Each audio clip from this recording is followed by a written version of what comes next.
I'm Michael Sam. I'm a football player and I'm gay. Like, that's all I really want to worry about. It's just more of I'm just coming out so I can just be myself. But I had to look at it. I still play basketball, and that's what I care for the most. Jason Collins is making history with these simple words. I'm a 34-year-old NBA center, I'm black, and I'm gay.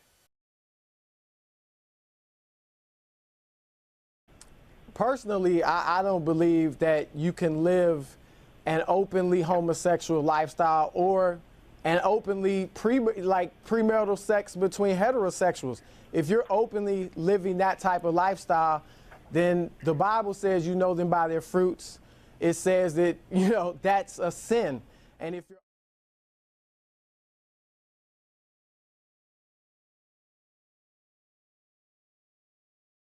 if the ownership of whatever team is thinking about bringing him back or thinking about trading for him, and they go to the players on that team and they say, how do you feel about an active homosexual being in the same locker room, sharing the same shower facilities with you? They say, no way. I don't want that. I do not want some guy, a teammate, eyeballing me in the shower, and my wife does not want that. For males, it all starts at a young age, when they grow up around a society that is homophobic.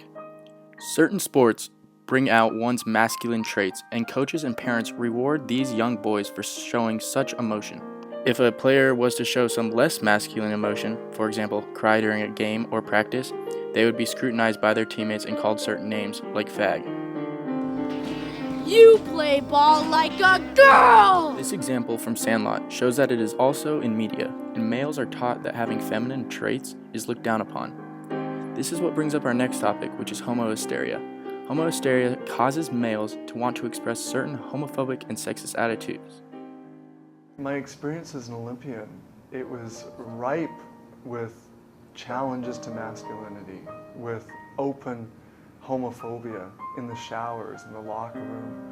The fear, really a genuine fear of being physically beaten up if I disclosed who I was. Mark talks about what it is like to be a gay athlete and the fears he has about others hurting him. Men use homohysteria as a way to gain masculine capital.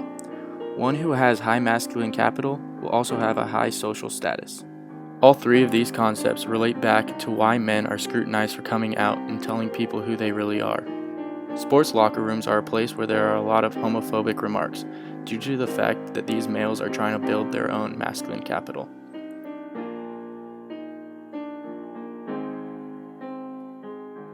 Homophobia is prevalent in sports today.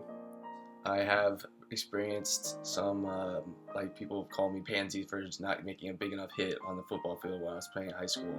And Michael Sam had a lot of trouble coming out to his teammates, and I'm sure he had a lot of problems in the locker room along with other people of the NFL. Sports are a naturally masculine activity, and even though we're making progress in that direction towards people being more accepting of homosexuality in sports, it's going to take a while to adjust to this, just like it took a while for gay marriage to become legal.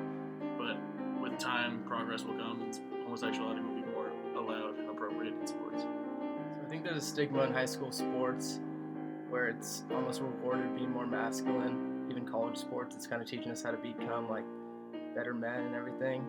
I found it interesting how Jason Rogers said that sports are a naturally masculine activity. This goes to show that our generation today still looks at sports as a hobby for men and only men.